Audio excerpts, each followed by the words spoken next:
Balaji digital centre में आप सभी का हार्दिक स्वागत। आज आपको बहुत ही जरूरी एवं सीरियस जानकारी देने का प्रयास कर रहा हूं,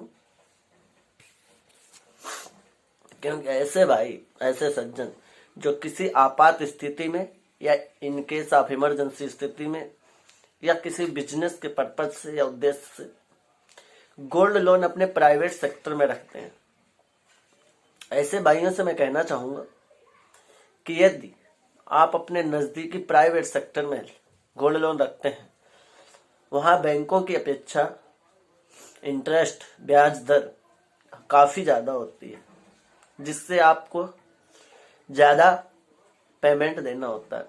दूसरा, जितना आप गोल्ड लोन देते हैं, जितनी वैल्यू होती है, उसका पैसा भी वह बहुत ही कम देते हैं। ठीक इसके सामने आप लोगों के पास दूसरा विकल्प है बैंकिंग सेक्टर। बैंकिंग सेक्टर में आप सभी को ब्याज बहुत कम होता है और वैल्यू जो होती है आपके सोने की, गोल्ड की, यदि सही और शुद्ध है तो उसके हिसाब से पैसा भी आपको अच्छा खासा मिलता है। क्योंकि ये सभी सिक्योर चीजें मैं आपको सामने फेस टू फेस शेयर नहीं कर सकता, कि गाइडलाइन के खिलाफ है। इसलिए मैं आप सभी से कहना चाहूंगा कि जिसे भी गोल्ड लोन लेना है तो प्राइवेट सेक्टर में आपसे ब्याज भी ज्यादा लगता है, पैसे भी कम मिलते हैं। दो नुकसान आपके डायरेक्ट हो जाते हैं, जो आप लोगों को जानकारी के अभाव में यह सब होता है। इसलिए मैंने समझा कि यह जानकारी अपने चैनल के माध्यम से आप लोगों तक पहुंचाई जाए, जिससे मार्केट में होने वाली दोहन प्रक्रिया से आप बच सके और अपना पैसा ज्यादा से ज्यादा प्राप्त कर एवं ब्याज की जो इंटरेस्ट दर है वह भी बहुत कम दे सके, जिससे आपकी ये दोनों नुकसान बच सकते हैं। और बैंक में सोना जो है आपका 100% सुरक्षित है, सेव है। और मार्केट में प्राइवेट सेक्टर में आप सभी खुद ही समझते हैं कि वहाँ किस प्रकार का दोहन होता है। एक तो ब्याज 2 गुना से भी ज्यादा होता है लगभग, और उसके बाद पैसा भी आधे से कम दिया जाता है, जहां तक मेरी समझ है।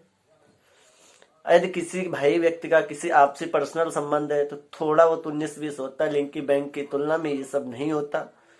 इसलिए मैं आप सभी से कहना चाहूंगा, जिससे भी गोल्ड लोन की आवश्यकता है, किसी भी व्यक्ति को, इन केस ऑफ इमरजेंसी या बिजनेस के उद्देश्य से या किसी भी प्रकार के लिए आपको गोल्ड लोन की आवश्यकता है, तो आप अपने नजदीकी CSC कॉमन सर्विस सेंटर या HDFC BC सेंटर या HDFC BF सेंटर या HDFC बैंक से विजिट कर अपने गोल्ड की मालियत लगवाकर आप अपने लोन को अप्रूव करा सकते हैं। यह सब प्रक्रिया 45 से 1 घंटे के अंदर हो जाती है। इसके लिए आवश्यक document Aadhaar card, PAN card, आपके पास एक अकाउंट का होना जरूरी होता है। क्योंकि जब आपका पैसा अप्रूव हो जाता है बैंक से, तो वह पैसा आप किस बैंक में चाहते हैं और आपके खाते में वह पैसा भेज दिया जाता है। ये इस प्रकार से गोल्ड लोन अप्रूव होता है थ्रू बैंक। प्राइवेट सेक्टर में डायरेक्ट हो जाता है, वहां दोहन हो जाता है आप सभी का। इसलिए मैं आप लोगों को सलाह देना चाहूंगा कि आप अपने गोल्ड लोन को बैंक से ही प्राप्त करें, जिससे आपको कोई समस्या ना हो। आप बात करते हैं बाइक लोन की। बाइक लोन का भी प्रोसेस कुछ इसी प्रकार है, जैसे कि जो भी व्यक्ति भाई बैंक लोन लेना चाहते हैं वो अपने कॉमन सर्विस सेंटर से HDFC BC BF या फिर बैंक से संपर्क कर ले सकते हैं। इसके लिए भी आवश्यक document Aadhaar card, PAN card, bank account, mobile number, photo, ये सब आवश्यक होता है। इसमें आपको कुछ न कुछ मिनिमम अमाउंट जमा करना होता है। रही बात इंटरेस्ट की, जो ब्याज दर है, ब्याज दर आपको वही देनी होगी जो बैंक के अकॉर्डिंग होगी। यानी बैंक से जो ब्याज दर लागू होगी मार्केट की तुलना में वो कम होगी। इसलिए जो भी व्यक्ति बाइक लोन लेना चाहते हैं, मोटरसाइकिल लेना चाहते हैं, किसी भी कंपनी के आप ले सकते हैं। कंपनी का कोई बाउंडेशन नहीं है, लेकिन आधार डॉक्यूमेंट, आधार, पैन, मोबाइल नंबर, फोटो और एक बैंक अकाउंट, या आप जिस भी बैंक से लेना चाहते हैं, सबसे पहले आपको यही अच्छा रहेगा कि आप उस बैंक में खाता खुलवा दें।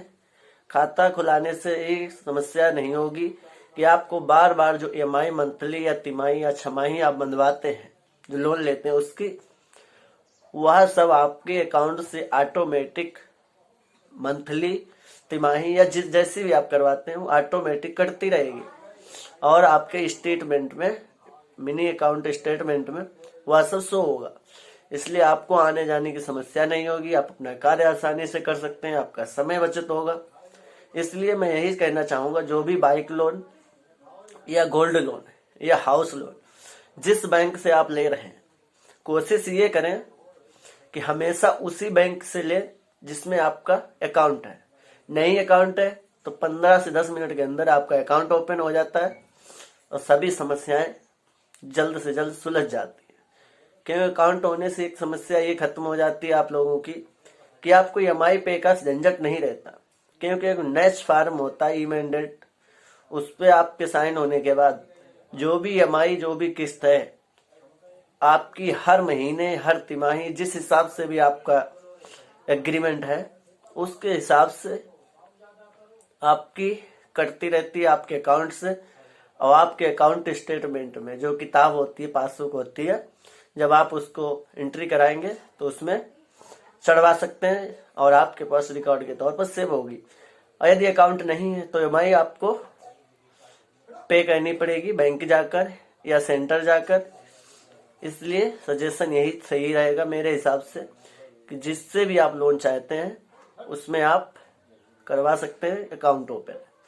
हाउस लोन का भी सेम प्रोसेस है, आधार, पैन कार्ड, फंड, अकाउंट का होना, आधार कार्ड, पैन कार्ड।